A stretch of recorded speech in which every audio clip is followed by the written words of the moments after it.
All right. And we are live once again.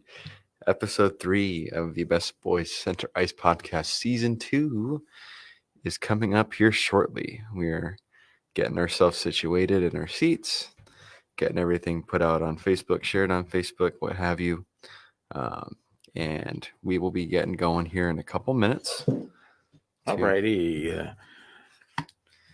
This would be episode 3 of our podcast. I just told him that. Oh. Well, it would help if I listened, huh? Yep. All right.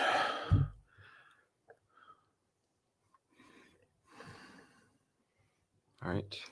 Share it on Facebook. All right. So we are ready to go and welcome officially to episode 3 of the Best Boys Center Ice Podcast. I'm Barry Besse, along with my son, Carson Besse, the handsomer and smarter version of The show. He's the show. I'm just his. If we were in golf, I'd be his caddy. Mm-hmm. It was we're in a new studio. We really love our new studio. Oh, yeah. And we got a great view. Well, you can't see it because the light's too bright. Once we get into later in the year, we'll have this open and you'll be able to see the view. We're right across the highway from the San Antonio International Airport, so occasionally you get to see the planes drop it in when they're landing or flying out, and then you see the towers and everything. It's a great view here that we have in our studio. Like Dad said, we're on episode 3. In a minute, we'll give our shout outs to everybody we need to shout out, and then we'll get started going over our team's weeks for the first week of the NHL season. Again, your volume's up like last week. I thought I had it. And anyway, we will be going over that. Some other league stuff that happened this week. Teams that are sinking, already climbing up. What we kind of expect to happen here this next week. But yeah, it was. We'll go ahead, I guess, and begin getting started here. Yeah. Since we have a little bit more time today than last week. Yeah, we do. On time. So I want to give a shout out to the I Am Refocus Radio Network, which we are proud to be a part of, along with Rudy Compost Jr. and Sweep the League. And there's some other great shows on the I Am Refocus Radio Network with Shemaiah Reed is the man in charge of that, including his own I Am Refocused Radio with some great interviews. You can listen to the past podcasts there.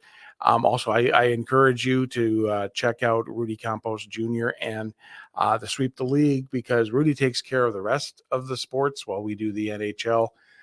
It's a great show. He was just at Comic-Con here in San Antonio. So check it out. It's all on the I Am Refocus Radio Network. And so we'd like to give a special shout out to them. So let's start like we always do by the week that was. Do you want to start with the Pittsburgh Penguins, or do you want me to start? Because, which way do you feel like we should do this? I want to get mine out of the way. Okay. So last week at this time, we were a day out from both of our teams starting their seasons, and very optimistic, of course. And then a week later, the Edmonton Oilers are 0-3-0. How did they get there? Well, they totally got wiped off the board against Winnipeg in Game 1, 6-0. Then they go and they into playing Chicago, and you figure, okay, it's an opponent that they could probably take care of, and they lost 5-2. And then Sunday night was the first round of the Battle of Alberta, and again, when you looked at the schedule, you thought, okay, that should be an Oilers win, but it wound up not being. It was 4-1 for Calgary. But I have to say, and I normally don't, go like this, but they're in the 2 games against Chicago and Calgary, 3 goals were taken back by the Edmonton Oilers.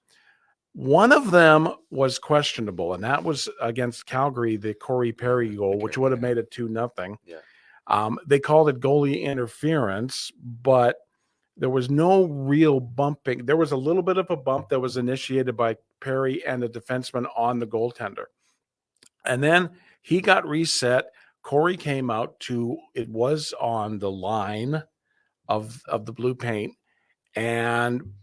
but did not interfere with the goalie making the save, but they called it back on a goaltender interference. I think the goaltender interference was one in the Chicago game. That one was legit. Then there was the offside one against Arvidsson would have made it 3-0. So if you look at it that way, if the Oilers got those goals, especially the 2 goals against Calgary, and they didn't get the calls, result could be different. the results could be different. They didn't get a lot of the penalty calls, but that's the game of hockey. And so they're okay. So they're down. They're down like 0-3-0. The last time they were 0-3-0 was in 2015 in Connor McDavid's rookie year.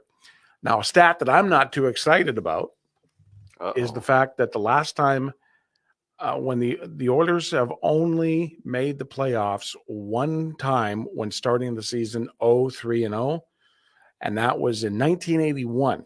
Okay. Well, that's not very favorable then. So that's not very favorable, but you can't really take that into account. No. What I've seen so far from the Oilers is I think they started out with the lines that we were predicting, and then they started shuffling things around. I think Knobloch went into panic mode against Chicago and put McDavid and Draisaitl together, and then did kind of the same thing. And so he's been moving his lines around, and I've got the projected lineup because the Oilers play tonight against Philadelphia. Well, that's going to be an interesting game. That's going to be an interesting game. Philly's 1-1-0, I think, right now. Playing actually pretty good. And so I look at, if you look at the Oilers so far in the first 3 games, defense has been the problem. Not that it was like, it's just no cohesiveness. There's there's bad passes being made from the defense. I think the Oilers played better against Chicago than they did against Winnipeg. And I think even though they lost 4-1, I think they played a better, more cohesive game up front against Calgary, with the kind of like the switching of the lines, of which it looks like what they're going to have tonight is what they had against Calgary. Like the goaltending, okay, you look at it and you think in the first 3 games between Stuart Skinner and Calvin Pickard, they have given up 15 goals. All right. Yeah, 15. A lot of the goals, there was a couple of the goals against Calgary were like nothing you could do about. Some of the goals against Chicago, you couldn't do nothing about, but there were some goals that you should have saved between the 2 goaltenders. So with that being said, the lineup for tonight against Philadelphia, big line will be Draisaitl, McDavid, and Zach Hyman. Second line, what's his name? Podkolzin. I got to get his name. I'll get his name right by the end of the season. Podkolzin, Nuge, and Arvidsson. Jeff Skinner goes down to the third line with Adam Henrique and Connor Brown. The fourth line will be Matthias Janmark, Derek Ryan, and Corey Perry. And then I think Troy Stetcher is getting back into the lineup tonight. So it's going to be Ekholm and Bouchard, Nurse and Stetcher, Kulak and Emberson, and then it looks like Stu's going to start tonight for the Oilers. So I'm not a big fan of that lineup. No? Nope. I don't think he should. I don't think they need to be the first line. I don't think they need to have them both together on it. Yeah, I don't think that's this is not the time of the year. No, I don't think it's 4 games in. I don't think you do that yet. But like I keep saying, there's a lot, and we keep saying there's a lot of game left to be played. Yeah. This week, like I said, tonight the Oilers have got Philly. That's going to be actually a very tough game. Honestly, they've been playing really good this year so far. They've looked really good. They outplayed Calgary the other day and didn't beat them, but that's going to be, it's 4 games in, not to be any panic mode, but that's definitely not the way you want to start off a season. No. Being 0-4 in a homestand if they lose today. That's not going to be very good considering now they'll have to be anticipating a lot of road games, having such a big homestand right off the bat. Yeah. So they got to get on it tonight. I almost would rather them been on the road for 4 games. Yeah. Then after Philly tonight, they got Nashville Thursday, Dallas on Saturday, which we will be at. And then they come back home for a couple of games against Carolina on Tuesday. And then Pittsburgh on Friday, which we'll talk about, Carson will be at. Overall, I think the two biggest acquisitions for the Oilers, Skinner and Iverson, I think they're kind of finding their They're way. gelling into the team. They're gelling into the team. The PK is terrible. It got better against Calgary, but that's what they got to work on. And so I'm not panicking. No. It's 3 games in. No. You just got to take one game at a time, and I think the Oilers will right the ship. Yeah. Well, you guys, we'll get into this, I guess, here in a little bit, but you guys are not the only team struggling. No, there are a lot of big good powerhouse teams that are struggling. Vancouver hasn't gotten a win yet. They've gotten 2 overtime losses, if I'm not mistaken. But there's other teams out there struggling. So you guys so are not alone. So definitely, no. That's why it's an 82-game season, and there's plenty of time to figure things out. And every team will go through a stretch where it's not so good. I'd rather the Oilers get this out of the way early, but they definitely need to pick up a win as soon as possible because they don't want to be getting to a point where they're 0-6 or 0-7-0, and it's like no, that's already almost a tenth of the season gone, and you haven't won a game. You can't do that. They got to be ready to go tonight, and hopefully you see a different energy out there and that they absolutely just take the game over and just mop the floor with them. Yeah, I think those 2 goals that were taken back on Sunday against Calgary really deflated the team. They can't think like that. They just have to keep going. And, look, hats off to Calgary. They're 3-0. They're playing great hockey right now. They're the better team in Alberta right now. Yeah, for now. That's why it's for now. That's for now. For now. We'll turn over to the Pittsburgh Penguins now. You know what? I'm not going to complain. We actually had for the week we had, I guess how many good teams we played. We did okay. We finished 2-2, 2-0 on the week. I'm not going to complain with that. They played pretty good. Actually, like there were points where they were below my expectations, and there were a lot of points where they were above my expectations. We started opening night, same night as Oilers. Oilers get beat 6-0 by the Jets, and the Penguins get beat 6-0 by the Rangers. Not a good night for this podcast room on that Wednesday. And that game was pretty tough to watch because the Penguins started off so good. In the first few minutes, they completely controlled the game the first probably 10 minutes. The Rangers scored an early goal like in the first 4 minutes or so of the game. And Jari, I've said this last year, Jari can't seem to make a good save when you need it. He seems to just, once he lets one in, it's just a roller coaster. Like it's it. Like he's mentally fried and done. And that seemed to be the case in the Ranger game. He had 2 more go against him real quick. And then by the time the game was pretty much washed, it was 5-0, whatever, he was starting to make big saves, which actually were good saves, but at the time of game, it doesn't really matter when it's that big. But they get beat pretty badly. And then the rest of the games for the week were actually on the road. So different from you guys. A lot of our games at the beginning of the season are on the road. I want to say 3 out of the first 10 games are road games. So lots of road games at the beginning, and they went back the next night on the Thursday and beat Detroit 6-3. Great game from top to bottom. The team as a whole looked great. Our backup to start this year, Joel Blomqvist, got his first career NHL win and actually looked pretty good in that game.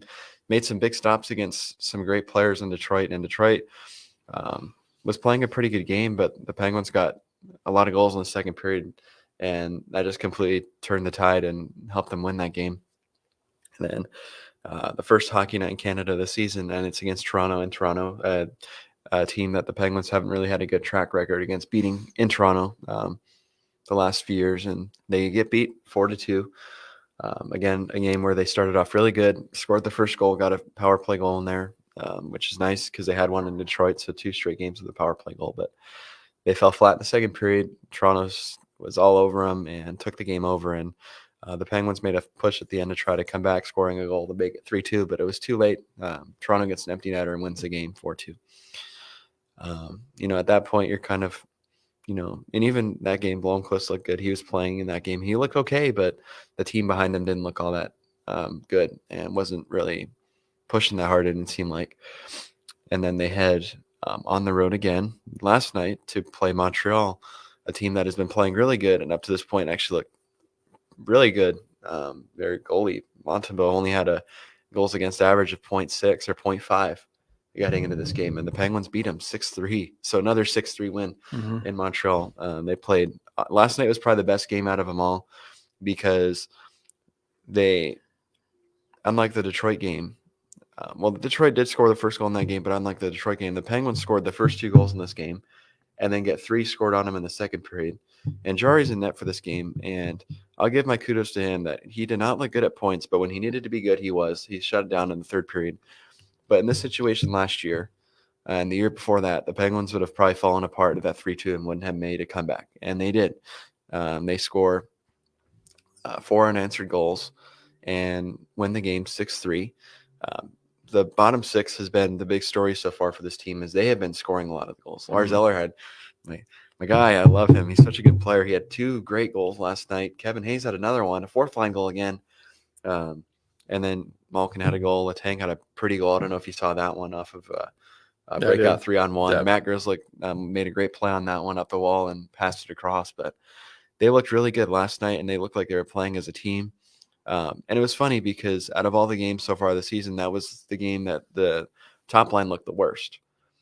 But it didn't matter because the whole team was able to take it out and win, and the bottom guys were scoring and contributing. And I'm fine with that. Sid's good enough player that he'll come around and find his groove. Mm-hmm. I think that top line is just missing, honestly, a scorer, but they won't really be able to get that, I don't think, with the way they're structured with their cap situation. So they'll just kind of be having to rotate around. I really don't think you want to mess with anything when it comes to the chemistry of the bottom 9. So I think, just working on that first line's chemistry, getting them able to read each other and kind of get back into it, I think will be key. But it doesn't matter when you're winning games and everybody can contribute. I'd rather that than the top guys have to carry the weight like they have the last couple of years and score all the goals. It's coming from everybody. So I'm impressed with, honestly, up to this point, being 2-2-0, 4 very hard games, how much they scored. They scored a lot of goals, except the first game. I mean, they're averaging about 3.5 goals a game, which is perfect for me. That's the problem we have had the last few years, is not being able to score. Power play seems to be clicking a little bit. They've scored 2 out of the 4 games. Penalty kill has been pretty okay. They've let in a couple, but overall it's looked really good. If the goaltending can just be a bit more consistent, I think if Jari can find his groove, because it doesn't seem like he's going to be out. So if he can find his groove and be that confident player he was like in the third period yesterday, then this team is going to be in for a good year. And they have depth cooking down in Wilkes-Barre, so that's going to be something to watch too in case this team starts flailing a little bit. But yeah, I'm very encouraged by the start. Again, coming off of a bad game against New York, that could have fallen south easily off of a back-to-back. You win that. You play a pretty okay game in Toronto, maybe not great, but okay, and nearly get the dub there. And then you head and play in a tough arena in Montreal, and you beat them, a team that's been red hot. So now, we look into the rest of the week here for this team, and a pretty tough schedule, honestly, for the most part, to start the season off. Tomorrow, they head home to play Buffalo, which a team that's been struggling a little bit, but is looking to find their groove, and that's not going to be an easy game by any means. And then Friday, they are back home again to play Carolina, team that's been the bugaboo for this organization the last few years. That's just owned them. We'll see how that game turns out. I'm interested to see because of the bottom 6 being a lot better this year. And then now for the trip, starting up next week for me, begins Sunday in Winnipeg, an afternoon game at 2 o'clock. The first of 4 that I'll be attending in person. Very excited to watch that one. I'm hoping it'll be a great game. I anticipate it to be a really stingy effort by the Jets, but hopefully the Penguins can break through that and score a little bit in that game. And then Tuesday night, we head to Calgary to play the Flames. Again, a team that's been surprisingly hot, but I think the Penguins can catch them and should be another great game. And then on Friday, an in-person viewing of the Sid versus Connor show, and the Penguins take on the Oilers in Edmonton. Going to be a great game there as well. And the first of a back-to-back for the Penguins, so they're going to want to win that one before they head on the road and head westward to Vancouver, which is the final stop of my tour here, where I'll be seeing the Penguins play the Canucks. Hockey Night in Canada, which, for me, even though I'm not a Canadian, I know Hockey Night in Canada is a big deal, and to be actually a part of a Hockey Night in Canada will be very cool. Yeah. Nonetheless, going to be an important few games here. Honestly, I think if the Penguins can beat, the Canes. if they can win those 2 games before heading on the road, I think that'll be huge for the team. You know, some relief, I think, in kind of getting them above where they're used to, which is not being very high on the standings. But nonetheless, there's a lot to be excited about for this team. And I'm hoping that they continue the whole 4-line play that they've been using. And even yesterday, putting in Puljujärvi back in the lineup made a difference for this team.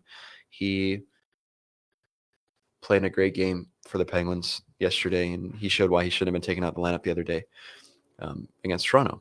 But that's the recap for the week for the Penguins. They were 2-2.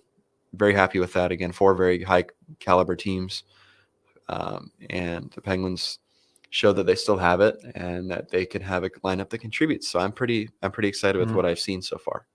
I'd like to welcome Rudy Campos Jr. and also Keith to what they're watching right now on Facebook Live, which we are every Tuesday around 5:45 Central Time is when you can catch the Best Boy Center Ice podcast. Also want to remind you that you can catch this podcast afterwards. It'll be up on our YouTube channel, Best Boy Center Ice podcast YouTube. It'll also be on tomorrow. It'll be on the I Am Refocus Radio Network, and also tomorrow it'll be on Spreaker.com. We have our first 2 shows up on Spreaker, so you can go listen to those as well. And of course, we'll be reposting this video to our personal pages, and I'll also be posting this video tonight on TikTok, like we did. We got like almost 900 views on our podcast last week on TikTok. So I'd like to thank all the TikTok world for doing that. All right. So Carson talked about his big trip to Western Canada. I'm ready. And we'll have stuff. We'll have content. We'll have videos. We will do, I'm hoping we can do a Facebook Live from one of the venues. One of the venues. Well, we could do Calgary, but that would be like 8:30 here our time, which I think we can you'll still be awake, so we could probably pull something off. We'll when we decide what's going to be the best day, because the next week's podcast will be varied as to when we're going to be able to do spurts of daily stuff. Yeah, and there'll be spurts of daily stuff. Whatever Carson's going to post, I'm going to repost, and it's just going to be a fun time for him. He's something that he's really wanted to do his whole life was follow the Penguins, and what a better opportunity you can ask for than go on a Western Canadian road trip, because he's got family all the way literally across the entire plains that he's going to be going to. So it'll be fun, and the games are going to be great. Oh, I know. I think those are 4 honestly really good matchups, and to get it done, I think to have it earlier in the season where the teams are fresh. I obviously last year I went to Pittsburgh for 2 games, but for the most part, the games I've been to in Dallas for the Penguins are always at the end of the year when it's like April. So even though the games are important at that point, I feel like getting off to a good start is really important, and there's going to be a sense of urgency and freshness and energy there from the team. So I'm just really excited. I have great seats for all the games, so that'll be nice. I'll get a really good view of every second of the action, but as well getting to explore again a new place. Obviously, I've been to Winnipeg before, but never been to any of these cities before, so I'm just going to take it in and enjoy all the scenery and all the things to do out there while I'm there, and not take any of the experience for granted. With that being said, we'll kind of start moving on to league stuff here for our next part of the show. So I had mentioned earlier about teams struggling, and I'll get into that here in a second. But I want to talk about something special that's going to happen tonight here in the NHL, and that is the home opener for the Columbus Blue Jackets tonight against the Florida Panthers. So obviously there's going to be which should be actually going on right now, the ceremony to honor Johnny Gaudreau and his brother Matthew, who passed away on August 30th, I believe it was, of 2024, so about a month or so ago. Johnny was a star forward for the Columbus Blue Jackets that played there for 2 seasons before his life tragically ending last month. And in honor of him, the Columbus Blue Jackets are having a major ceremony to honor himself and his brother in their home opener tonight against the Florida Panthers. Both teams tonight are going to be skating out for warmups in number 13 Gaudreau jerseys. As well, there will be number 13 decals behind each of the goals on the ice for the Columbus Blue Jackets this whole season. And you anticipate it's just going to be a very emotional night, and hopefully a night that the Jackets do win this game. They've been playing really good so far, but to win this game would be special. Nonetheless, just to play the game in memory of him would be great. Playing it against Calgary as well, or not Calgary, Florida is going to be interesting because I know tonight Matthew Tkachuk's not playing in this game. He's out because of an injury. He didn't travel with the team, but to play against a team like Florida, who has the likes of Sam Bennett, who played with him in Calgary when he was a young buck, and nonetheless, all these guys know him. He's been in the league for years. It's going to be a great ceremony, and hopefully, again, a night that the Jackets win. But nonetheless, just I don't want to say an end to all of the stuff that happened, but this is kind of the closing of that. Mm-hmm. This is, the funeral ceremonies happened, every memorials for him have happened, but this is like the final event, is the opening night of a new season, a new journey, and after tonight, you turn the page and the Jackets keep going forward, but I mean the whole season will be playing for him. But going to be a great event to watch. I want to tune into the game a little bit just to see what's going on later. But that's the big event happening tonight. Going to be an emotional night for those fans in Columbus. I hope it's a sold out arena. I imagine it is for this event. And it was nice that yesterday, and I think it was yesterday in practice, the Blue Jackets had Johnny and Matthew's dad Guy come to practice and skate with them on the ice. That was a pretty cool thing. Did that too with the Flyers. He had him come out and help the guys. But I'm hoping, honestly, I mean, I know that he wouldn't want to take like a full-time coaching job, but it'd be cool if like the Jackets continually bring him in, or even the Flyers, because that's where he's lit from. If they can bring him in continuously throughout the year to help out and help the guys practice and stuff, because I think it's just good for him to get out and help people and not have to have his brain thinking all the time about what happened, because that's never going to go away. But nonetheless, going to be a very great event tonight in Columbus. Now for the teams that have surprised me with how bad they've been doing so far. And I mean, I'm not going to go into detail because we already talked about it, but the Oilers are surprising me with how they're 0-3.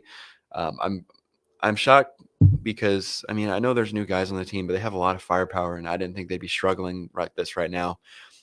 Especially the big guys. Only 3 goals in 3 games. The big guys. The big guys look kind of invisible, and the penalty kill's been awful. I mean, those first 6 penalty kills are 5 goals on 6. Yeah, so that's not good. That's not good. But yeah, again, like we said, they're not the only team that's struggling, and there's some teams that are surprising in a good way.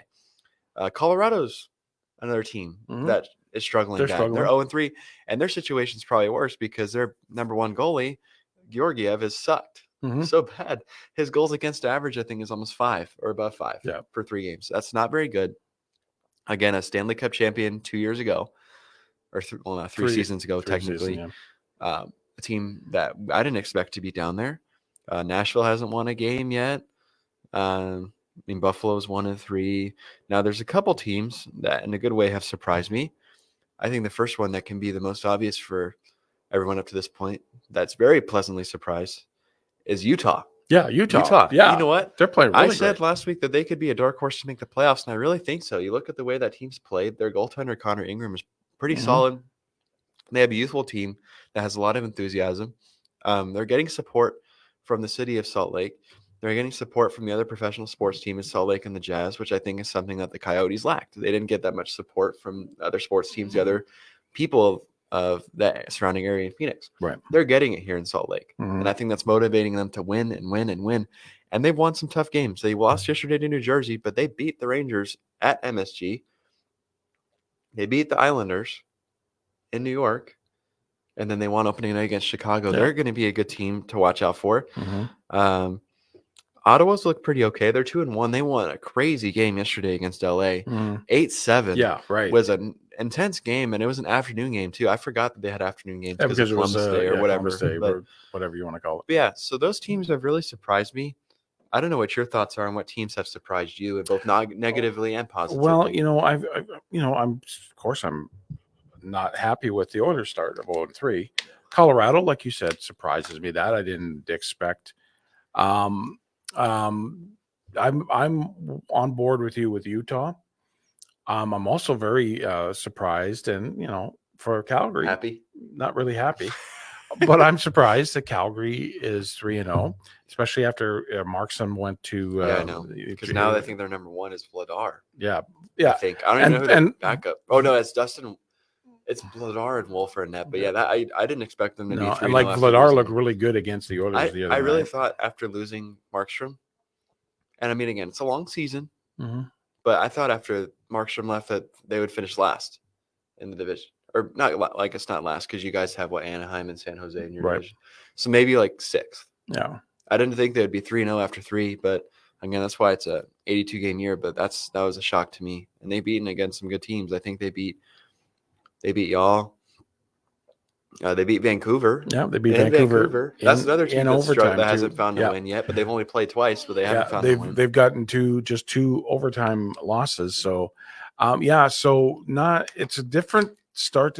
And as a pure hockey fan, as a hockey purist, you like to see some of those teams that have not done well recently start doing well, but not the people in your division. Yeah, or teams that you don't like. Yeah, so not even a surprise, but Dallas. Did you see this weekend? Dallas had back-to-back shutouts this weekend. Mm-hmm. So Ottinger had the first one, and then DeSmith had the second. Yeah. So that's another. And bringing this up, you talk about Dallas. Tyler Seguin and Dumba are out right now with lower body injuries.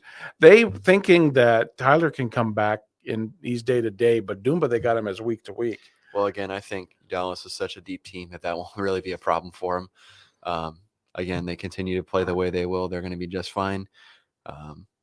Tyler Seguin is definitely the guy they need back, hopefully soon. I imagine if he's day to day, he'll be back by the time we go. Yeah. Maybe if not the game after. Yeah. But definitely a tough pill. We always look forward to watching Dallas and Edmonton in Dallas because it just is. It's a great atmosphere in there. And after the Western Conference Finals, that it's going to be an intense game, and especially with the Oilers now. I mean, they only play 2 more games before that one. They need 2 more games, right? And they need to win. Yeah. And Dallas is not going to be an easy team to beat because y'all play Nashville after this, right? Yep. Another team that's looking for their first win. So not very easy games coming up for you guys, but they're going to want to win, and Dallas is going to want to win too. That's going to be an intense game. Very good game though. Just a couple of other notes. I saw today that Ovi is switching to right wing. And I don't know. I don't know if he's ever played right wing, but he's switching and he's going to play. He's a left winger. Yeah, right? He's going to be switching when they play Vegas tonight. And I know he's 40 some goals away from Gretzky. I don't know why would you switch him to the right side? I'm used to him always being on the left, so I can't picture him on the right or that lasting. I think the way he shoots favors him being on the left side of the ice, gets him a better angle. But I mean, he's a guy that's just, I feel like, kind of struggled to find his rhythm for the most part the last year or two. Doesn't seem very quick anymore. Doesn't seem very like Father Time's catching up a little bit. But whatever they're gonna try whatever they can to get him that goal record because he's pretty close. Now here's my question though: It's how many is it? 40, like 43. 43. The way he's going right now, do you think it's going to be hard to get to 43 this year? I think so. This year, I don't think he'll get it. To be honest, I mean, I'm not an Ovi hater. You know what? The Capitals and Penguins are arch rivals, and they have been. I mean, the rivalry's kind of disintegrated a little bit since, the Cup years for both teams. But I don't think Ovi's, other than his shooting ability, isn't that dynamic of a player. I really don't think so. I mean, he's a superstar, but I don't think he's as good as everybody praises him to be. And it's just because I think his longevity, he's not able to keep up anymore. And again, he's shooting it a lot more. That's a lot of energy to expend. But I don't think he really has anything left in the tank or very much. I think as soon as he gets that goal record, that's it for him. But I don't think he's going to quit till he gets it unless he's absolutely he can't play. But we'll see if this rejuvenates him a little bit and gets him going on the score sheet. At this point, it's history. I want him to get the record, but I don't know. I mean, it took him forever last year to score some goals, and he finally did. But again, he's a goal scorer for a reason. He knows when to score and how to, so he's going to find a way. Yeah, if he doesn't get to 20 by midseason, I don't think he'll be getting the record this year. He's going to get the record. Gretzky's record stood for so long, and nobody thought that anybody was going to break Gretzky's record. I don't know if anybody will ever break his points record, Oh, I don't because think that'll still, happen. if he didn't score a goal in the NHL, he'd still have the most points in NHL history. I mean, I think if anybody has the best shot, it's probably McDavid. But again, that's not going to happen. No. The only guy really that could give their goal record to a run for their money is Austin Matthews. He could have a chance. But again, hasn't had a point. No. And, I don't know. Don Cherry, who's back kind of in the fold with Hockey Night in Canada, he made a comment. He really has criticized the Toronto Maple Leafs for giving Austin Matthews the C. I agree. And we totally agreed when that happened. We were just like, why did they take that away from Tavares? And either that, or I feel like they should have given it to Morgan Riley. I mean, you know what? Okay. Austin Matthews is a phenomenal hockey player. The Toronto Maple Leafs have phenomenal hockey players on their team. But the phenomenal hockey players they have on their team disappear in April when the season really matters because you made the playoffs. Yeah. Austin Matthews last year, and again, I don't know what was going on. He had some kind of illness issue where he missed 3 games in the first round against Boston, where they lost. Nylander missed a handful of games. Marner didn't really show up in the games he was playing, but he wasn't showing up. So these guys, they have 3 players on their roster that about take up close to $40 million in cap space on their team. And when it matters the most, they don't show up. Matthews is one of those guys, again, bona fide great goal scorer, great player. But when it matters, doesn't perform. And that's what it takes to be a champion. You have to, and a captain, really, you have to lead when it matters. And I mean, based upon his actions, I don't know. I mean, you're sick, whatever. How many players in any sport have played through something like that where they have a stomach bug and they're throwing up, whatever? Well, like the Michael Jordan, the flu game, whatever. He had food poisoning, and throwing up, can't keep anything down, dehydrated, probably exhausted, plays through it because he just wants to win, and he's going to do what he can to win, and he knows him being out there will help the team more than hurting it. When Matthews isn't playing, it hurts the Leafs more than it helps them because they lose their best goal scorer. But you know what? All the media wants to praise the Leafs as being the best team in the league or being a contender every year. Yeah, the Penguins lose to the Leafs every year. I'm used to them losing to the Leafs pretty much, except when they play at home. But the Leafs haven't done anything, and they don't make it anywhere in the playoffs. They get to the first round, and they're eliminated. It's like you might as well give the team a first-round bye. But I don't think changing that captaincy will give them a better shot of winning a round. That is for sure. No, I totally agree. And we talked, like I said, we talked about it as soon as it happened, and I couldn't believe they actually did it. And Tavares captained the team. John Tavares captained the Leafs for a while, but he captained the Islanders and a team that was a hard team to play against and made it places in the playoffs. And he was a big piece of that franchise. Yeah. He hasn't won a cup, but he knows how to get to the playoffs and how to succeed. And because, not necessarily, although it happens quite a bit when you look at Sid and you look at Connor McDavid, but not necessarily the top scorer that should be your captain. It's the leadership part. And when you look at McDavid and that documentary that they had on Hulu, I think, about how passionate and how upset he was during the Stanley Cup Finals, and then especially Game 7 when he didn't go. The reason why he didn't go out and get the Conn Smythe Trophy is because he wanted to be in the locker room with his teammates because it was a gut-wrenching moment. That's what a leader is. Is Austin Matthews that guy? No, because a leader, like you said, would go out when you're hurt. As long as you can play, you're going to play. You should go out there. I mean, even if you're on the bench and you're maybe not playing as many minutes, but if you're there, but even look at even in the final in 19, when Chara got his jaw broken by a puck hitting him, a slap shot, and he had to have his mouth wired shut, and he had to wear a cage, and he played, and he couldn't eat. Yeah, he couldn't even chew. He had to drink everything, and he was still playing. I mean, that's a brutal injury to endure, and you go out there and you don't miss any. I think he missed maybe a period, if that, because getting all that taken care of, and then he was back on the ice. Like you look at some of the players that have been in the history of the Toronto Maple Leafs. Wendell Clark. I know this is before your time. Wendell Clark was the captain of that team, and he was a leader on and off the ice. He was one of the toughest guys to ever play the game, and he was a true leader for the Toronto Maple Leafs. Darryl Sittler, who was the captain of the Toronto Maple Leafs, the 10-point game, leading scorer he led the team in the 70s. Lanny McDonald, who played in Toronto and played in Calgary, was. So you get all these guys that have played, didn't win cups. They haven't won a cup since what we said 67. So they didn't win cups in Toronto in the 70s and 80s, but they had those players that had leadership qualities. Maybe they didn't score how many goals? 50 goals. He had 69 last year. So but guys like Wendell Clark, guys like Darryl Sittler, guys like Lanny McDonald, up and down, Borje Salming, all these Toronto Maple Leafs players that even though they didn't win, they were in the mix. They were always there. Yeah. And the leadership, but I think Toronto, when they gave the captaincy to Matthews, it was all about, because he's our guy, he's our shining star. And I mean, kudos to him. He's a great player, but and I don't, okay. Yeah, I have a hockey team. I like the Penguins, but I don't like hating on teams. I really don't, because I like the game. But when you have to be honest about something, you have to be honest. And I just don't think he's a leader. No. And it's not because I don't think he's a great player. I think he is a great player, but I don't think he's a great leader. And I got into a debate with somebody online on Facebook or Instagram, I think, and they had like a list of 5 forwards, like to rank them. And so they had, I think it was McKinnon, McDavid, Kucherov, Sid, and then Matthews. And so I ranked them 2 ways.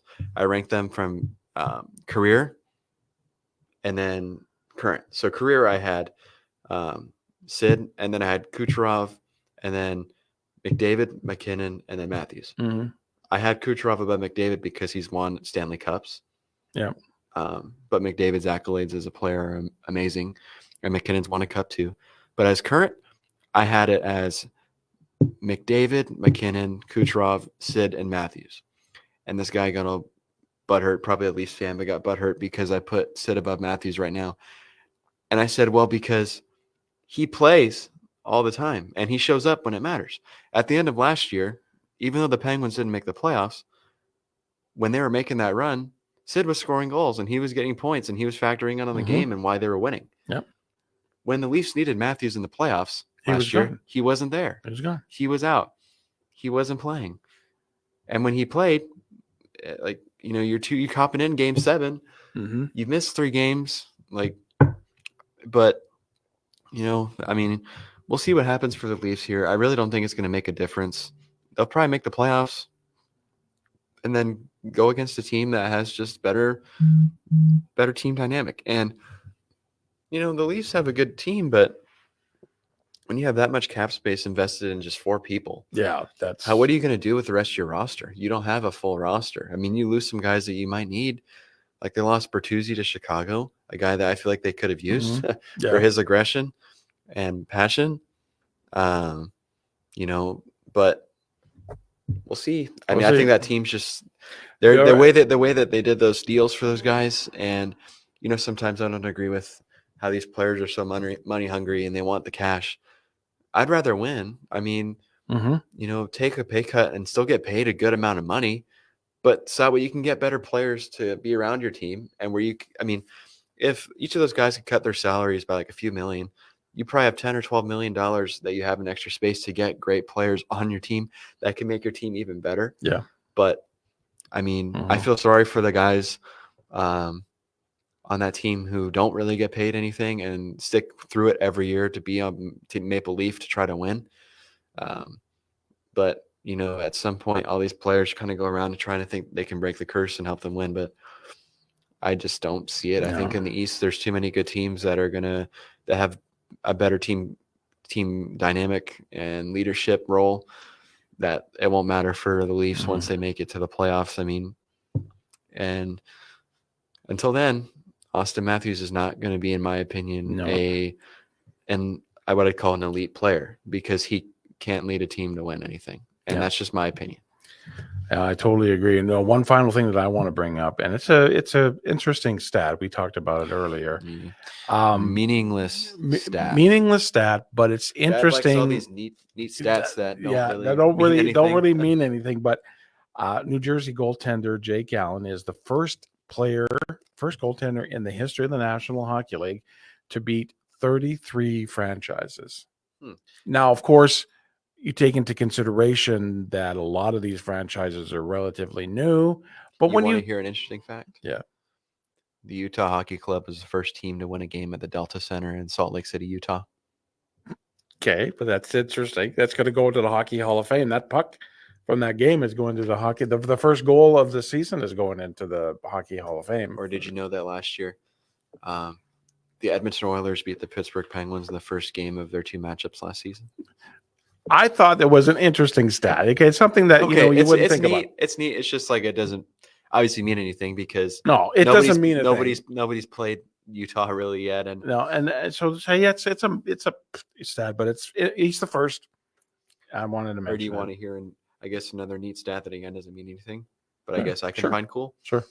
Up until this year, because Utah's now a team, Sidney Crosby had scored in every arena but one up until 2023. Can you guess which team or which city that arena was that he had scored that final goal to? And up until again Utah, but where did he score his final goal?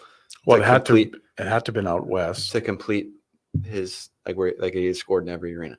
It had to be out west. Mm-hmm. Phoenix, Mm-mm. Seattle. Mm-mm. He scored in Vegas. Was it Vegas? Mm-mm. What is it? It was Dallas, and it was the game I went to when he scored that goal. He never scored. He had in never Dallas? scored there until that night when he scored that goal against Dallas. He had never scored there. Really? Nope. He had never scored, and that was the Wow. big deal. Whenever they'd play Dallas's on the TV, like they'd always say every game, it's been this many games played here, and he still hasn't scored a goal here. And up until that season, he hadn't scored in either Chicago, which was crazy. He hadn't scored in Chicago or Dallas, and he scored in Chicago earlier in the season, and then in Dallas, and I got to see. Well, see, that's a more meaningful stat than mine. But now that trend is a bit different because Utah's a team, and now hopefully he can get on the board in Utah. But we both had our own Nito stats there. Yeah, was Nito stat of the night, what they used to do on TNT with the NBA. Yeah, EJ. So that's going to wrap things up for today. You'll hear from us on Saturday.